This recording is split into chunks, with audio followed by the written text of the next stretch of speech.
Nous avons aussi en direct avec nous depuis Dakar Daouda Tall, qui est président du think tank ID Sénégal. Bonsoir Daouda.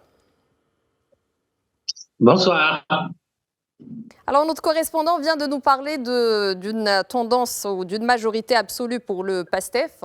Et si ces résultats continuent sur ces mêmes tendances, c'est une majorité semble alors très réaliste. Alors pour revenir sur bien sûr les enjeux de ces élections anticipées et donc de voir si les nouvelles autorités obtiendront la même adhésion des électeurs après 7 mois aux affaires.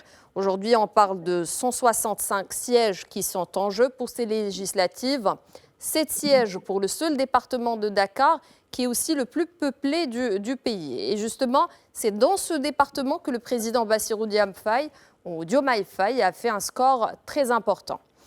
Tout d'abord, pourquoi Dakar est considéré comme une des régions stratégiques pour ces élections et quel est le rôle du président Bassirou Diomaye Faye dans cette élection?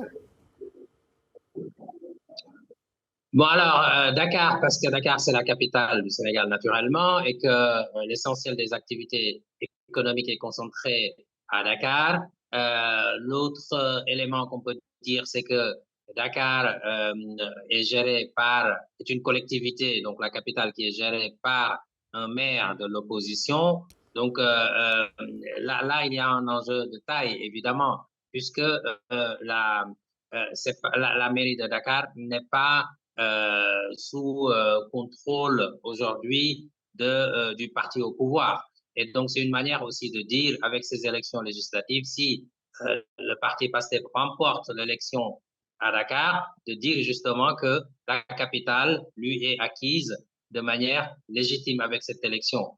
Bon, maintenant, au-delà de Dakar, il y a naturellement d'autres régions du Sénégal qui sont très, très importantes. Si vous voulez, c'est tout le reste du Sénégal, justement, qui va être déterminant pour cette élection, pour avoir la majorité, Qu'en puisque c'est est-il un du scrutin à la fois… Guédiawaye, de la région du département Oui, bon, Guédiawaye? Il est aussi très important.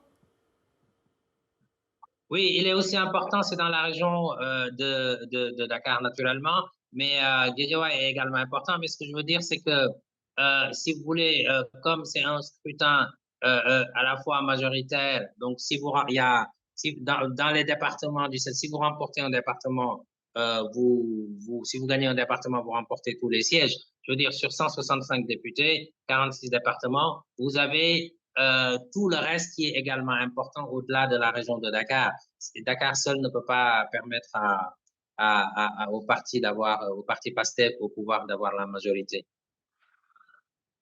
Alors justement, quels sont les premiers défis qui attendent la nouvelle Assemblée nationale, notamment sur les questions économiques et sociales? On parle aussi de chômage, on parle de plusieurs questions économiques.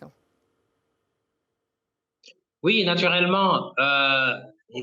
Évidemment, d'abord, dans un premier temps, il faut une rupture. Les Sénégalais ont envie d'avoir une rupture à l'Assemblée nationale, puisque la dernière Assemblée nationale est réputée avoir été très mauvaise, cette législature, avec des invectives à répétition, avec notamment même de la violence qu'on a pu constater dans cette Assemblée nationale. Donc, ça a été une législature qui n'a pas été à la hauteur des enjeux. Donc, le premier élément, c'est d'arriver à une rupture à ce niveau-là, d'avoir des représentants du peuple qui soient conscients des enjeux, qui soient conscients de leur mission, c'est-à-dire contrôler l'action du gouvernement, mais aussi évaluer les politiques publiques. Et donc, d'abord, la nouvelle composition de l'Assemblée nationale va donner le ton par rapport à la gouvernance qui va suivre sur les questions économiques, politique, sociale, l'entrepreneuriat, la jeunesse, etc. C'est d'abord… Justement, sur le même registre, quelles seraient les implications pour le président Diomaye Faye et pour son gouvernement aujourd'hui, après ces résultats? Mais disons que les implications, c'est d'avoir une Assemblée nationale à la hauteur de l'ambition du président Bassirou Diomaye Faye et du président du PASTEF Ousmane Sonko, c'est-à-dire avoir des parlementaires de qualité, et là, ça se dessine naturellement, puisque PASTEF est bien parti pour remporter cette élection législative, c'est d'avoir des gens, des députés qui soient acquis au projet Sénégal 2050, qui est le projet du parti ou de la coalition au pouvoir, c'est-à-dire faire plans décennaux et des plans quinquennaux qui puissent sortir le Sénégal cette pauvreté que l'on connaît et créer des emplois, améliorer les conditions de vie des populations. Naturellement, l'Assemblée nationale va jouer un rôle fondamental dans le fait de soutenir les politiques publiques qui vont être menées par Bassirou Diomaye Faye et le duo Diomaye Faye-Ousmane Sonko. Alors, on attend toujours bien sûr les résultats finaux. En attendant, les enjeux sont énormes. Merci Daouda Tall, président du think tank ID Sénégal. Merci d'avoir accepté notre invitation et merci aussi pour tous ces détails.